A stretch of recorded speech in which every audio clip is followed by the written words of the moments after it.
And just as a reminder, I'll be the person timing the 3 minutes.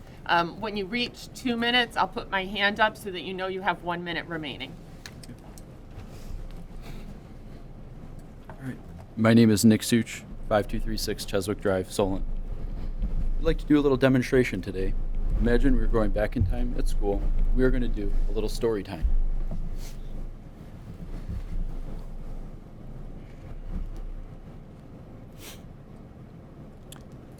You probably noticed something missing from my short story time today. I just showed you the pictures. With no language, a story could not be communicated. This is what my daughter experienced at Solon Schools. She was born deaf. She uses American Sign Language to communicate. Story time for her was just the pictures. We asked Solon Schools to provide my daughter with an American Sign Language interpreter. To my surprise, your administrator said no. Sign language might be disruptive to the other students' education. They might pay more attention to my daughter's interpreter than the classroom teacher. So no, we don't want that here. We asked again. You said we needed data that proves she needs sign language. We asked again and again. You found different ways to say no. All the while, my daughter went to school with no language, with no adults around her to understand her requests or to explain to her what was going on. Later, we got some advocates to help us fight for Ivy's right to access education at Solon Schools. We got your administrators to reluctantly post an interpreter job for my daughter, but then no one applied. There is a shortage of educational interpreters that has been well documented for many decades in Ohio. We offered several alternatives that many other districts use in these instances, like letting Ivy go on a bus to a different district, using a qualified substitute, and finally we asked for placement at Ohio School for the Deaf in Columbus. Your response to all of these alternatives was no. Solon's plan for my deaf child was to continue to go to school with no ASL interpreter. You told us to wait. Ivy is making great progress. Does she really need this? Are you sure she won't just start talking? Statements like these that were said to us are discriminatory against the deaf community and my daughter. Well, there is a second part to my demonstration from the beginning. While my daughter was at school looking at the pictures, I learned to sign these books. Ivy did not sit to look at the pictures at home. Now, Ivy and Dad, we could sign these stories together. We could both understand. And the epilogue to this story is that my address will no longer be in Solon because we are moving out.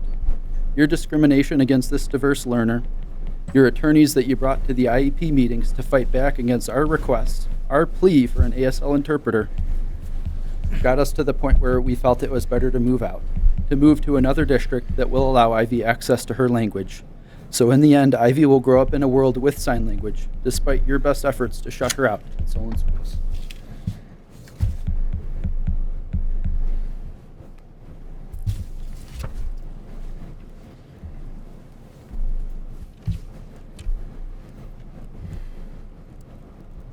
Is there anyone else that would like to speak to the board?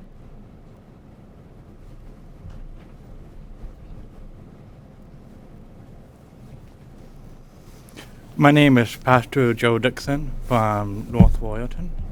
I work with Ivy and her dad and Could you her state your mom address, please, sir? and her brothers and sisters. My address, 7923 Abbey Road, North Royalton. My name is Pastor Joe Dixon, and I work at Grace Church in Middlebrook Heights, Ohio. And I work for the Deaf Church, and the name is Saints of Grace Deaf Church. And what many people don't realize is that the deaf have their own culture and have their own language called ASL. And what many people don't realize is that for many deaf people, their first language is ASL and English is second. And so what we do at the church is we encourage ASL in children like Ivy, and we try to teach them, as well as children of deaf parents. What we encounter in hospitals or in school boards is a lot of misunderstanding about what deafness is. It's not only a disability, but it's also a culture that has a unique language in itself called ASL. This is the reason why Solon High School has ASL classes themselves. And when ASL is not provided or not given as an option to a child, when parents ask for it, then not only does it become oppression, but the law gets broken. This is the reason why we have the ADA law, which allows for reasonable accommodation to be made for those with disabilities. However, reasonable accommodation cannot be decided by a school board or a hospital. It has to be decided by the deaf individual and the parents, especially in the IEPs. And so my hope is that going forward, Solon School Board will recognize the need for deaf to have access to ASL, to have access to interpreters, and to do everything that they can to ensure access to future deaf students in the future. My time up? Not yet. You have 1 more minute. Okay. But thank you for your time. I appreciate it. Thank you.